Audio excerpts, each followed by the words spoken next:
क्या आपने कभी किसी ऐसी जगह का नाम सुना है जहां रात होते ही सिसकियां गूंजने लगती हैं, जहां हवाओं में अजीब सी सरसराहट होती है और सन्नाटा इतना गहरा कि अपने दिल की धड़कन भी सुनाई दे? रायपुर के नया रायपुर इलाके में एक ऐसी ही जगह है जिसका नाम सुनकर ही लोगों के रोंगटे खड़े हो जाते हैं। लोग कहते हैं यहां रात के 12 बजते ही कब्रिस्तान में कुछ ऐसा जाग उठता है जो इंसानों की दुनिया से नहीं है। इस जगह का नाम है लाल बंगला, एक पुराना ब्रिटिश जमाने का बंगला और उसके पास बना वो कब्रिस्तान जहां मिट्टी के नीचे दबी कहानियां आज भी जिंदा हैं। लाल बंगला का इतिहास 19वीं सदी से जुड़ा है, जब अंग्रेज अफसरों ने रायपुर में अपनी कोठियां बनवाई। इन्हीं में से एक था लाल बंगला और उसके पास बना कब्रिस्तान जहां वो अंग्रेज दफनाए जाते थे जो इस जमीन पर मरते थे। लेकिन लोगों का मानना है कि ये सिर्फ एक कब्रिस्तान नहीं है, ये एक ऐसा ठिकाना है जहां कई रूहें अपने अधूरे किस्सों के साथ भटक रही हैं। एक पुरानी कहानी के मुताबिक सन 1850 के आसपास इसी बंगले में रहता था कैप्टन जेम्स विलियम्स। कहते हैं उसका दिल पत्थर था, गांव वालों पर जुल्म करता, नौकरों को सताता और सबसे ज्यादा सितम करता था रमेश पर। रमेश एक मासूम सा नौकर जो अपने बीमार माँ बाप के लिए कुछ पैसे मांग बैठा।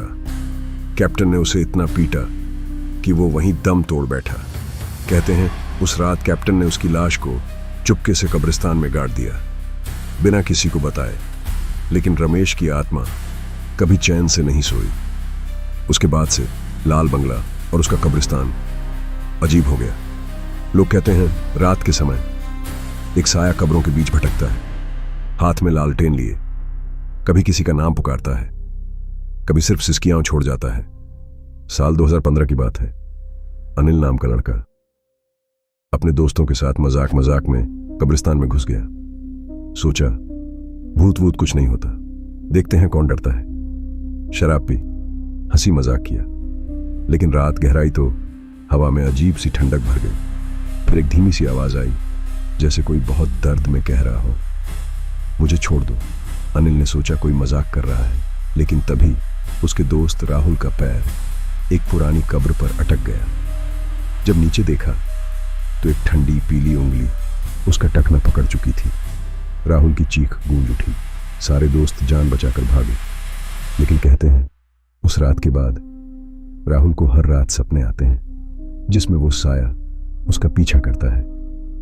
साल 2018 एक फोटोग्राफर विनय जो भूतिया जगहों की तस्वीरें लेना पसंद करता था, कहते हैं वो भी लाल बंगले के कब्रिस्तान गया, कैमरा सेट किया, तस्वीरें लेने लगा। अगले दिन जब उसने तस्वीरें देखी तो एक तस्वीर में एक धुंधली परछाई थी, सफेद कपड़ों में, और उसकी आंखें सीधा कैमरे में देख रही थी। विनय का कहना है उस रात उसने कसम खाई कभी ऐसी जगह नहीं जाएगा, कैमरा तक बेच दिया। पर कहानी यहीं खत्म नहीं होती। एक लोकल पत्रकार ने भी इस रहस्य को जानने की कोशिश की। रात के वक्त वहां कैंप लगाया, रिकॉर्डर ऑन किया, लेकिन सुबह वो गायब था। उसका तंबू फटा पड़ा था, सामान बिखरा हुआ और रिकॉर्डर में सिर्फ सिसकियां। फिर एक डरावनी हंसी। लोग कहते हैं उसने रमेश की आत्मा को छेड़ा और उसकी सजा पाई। कहते हैं रमेश अकेला नहीं है, वहीं एक और कहानी है काली छाया की। काली छाया ब्रिटिश जमाने की एक नौकरानी थी जिसे कैप्टन ने धोखा दिया और मार डाला। उसकी आत्मा भी उसी कब्रिस्तान में भटकती है।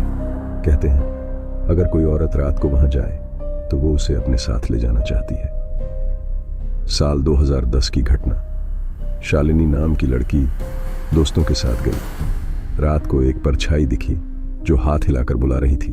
धीरे धीरे कहती मेरे साथ आ। शालिनी ने अपने दोस्तों की मदद से वहां से भाग निकाला। कहती है अगर वो उस आवाज के पीछे चली जाती तो शायद आज जिंदा ना होती। लाल बंगला का कब्रिस्तान आज भी रायपुर के लोगों के लिए एक रहस्य है। कुछ लोग कहते हैं ये सिर्फ अफवाहें हैं, पर ज्यादातर मानते हैं कि ये जमीन अधूरी आत्माओं की है। कहते हैं रात के अंधेरे में अगर कोई वहां से गुजरे तो उसकी गाड़ी अपने आप बंद हो जाती है, या रास्ते में कोई दिखता है जो अगले ही पल गायब हो जाता है। तो सवाल उठता है, क्या सच में रमेश की आत्मा अब भी अपने कातिल का इंतजार कर रही है? क्या काली छाया अभी भी भटकती है, या ये सब बस लोगों के मन का डर है?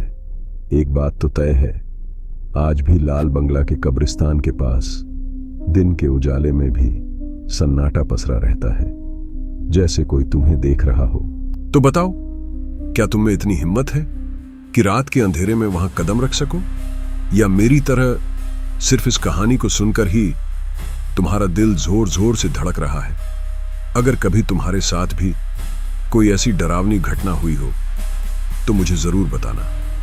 और हां, अगर अगली कहानी के लिए कोई भूतिया जगह सुझानी हो तो कमेंट में लिखना मत भूलना। मैं इंतजार करूंगा।